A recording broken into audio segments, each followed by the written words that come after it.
Un petit tour du rucher. Donc ici on a 4 ruches de production. Normalement il devrait y en avoir 6, mais bon il y en a 4 là. Protégées par un abri-bûche et donc des treillis 1 centimètre.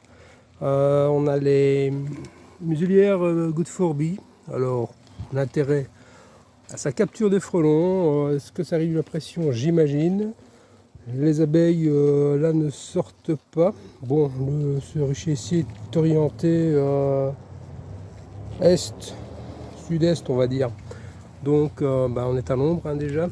Ici on a un piège grenadine, bière et hydromel. Là je viens de remettre un piège comme ça pour rigoler avec la pâte et pour chat.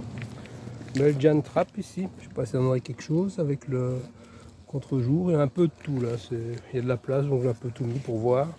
Grenadine et sirop de nourrissement. Sur le nourrissement ça reste une valeur sûre. Sirop de nourrissement et grenadine, il n'y a rien à dire. Alors le voisin qui a planté aujourd'hui des arbres fruitiers, 5 je vois, c'est pas mal, il y en a déjà pas mal aussi, là-bas dans le fond aussi. Ça fera des choses à grignoter pour les abeilles. La partie rucher d'élevage en théorie, mais 2 ruches de production, on verra.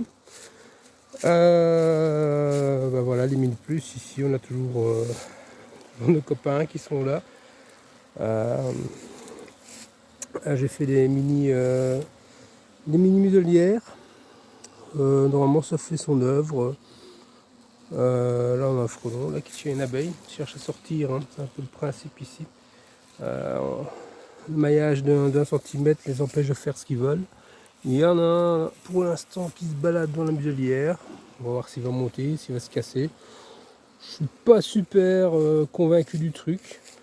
Alors ici par contre on est quasiment à l'ouest, pas loin. Et là il y a du mouvement, donc on est encore en plein soleil. Alors, la mini plus là-bas est assez active. Celle-là va crever. Elle passera pas l'hiver.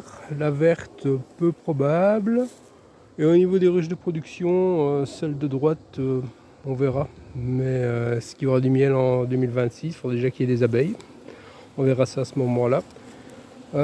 Ici encore un Good for Bee. Ici on va peut-être un peu mieux. On a une 50aine de frelons quand même. Mais ça ne sort pas. Alors c'est peuplé, il y a du monde. On verra. Et c'est la nouveauté du jour. Ce matin, j'ai fait une nasse. Donc je l'ai mise en arrivant. Il y a déjà une dizaine de frelons, douzaine de frelons. Le corps, il est vide. Il y a des cadres, mais il n'y a plus rien dessus. C'était la première mini puce là-bas. Et là, ici, on a donc un sirop et bière, etc. C'est ce qui marche. Hein. Il n'y a rien à faire. Les protéines.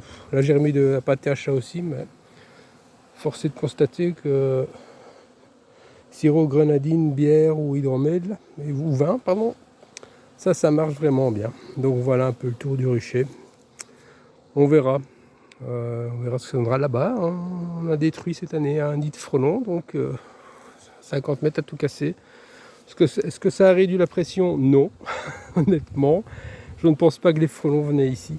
Il doit être il doit y avoir un nid là-bas, sur le terril dans le fond. Leur ligne de vol semble indiquer ça, donc voilà, c'est comme ça. Allez.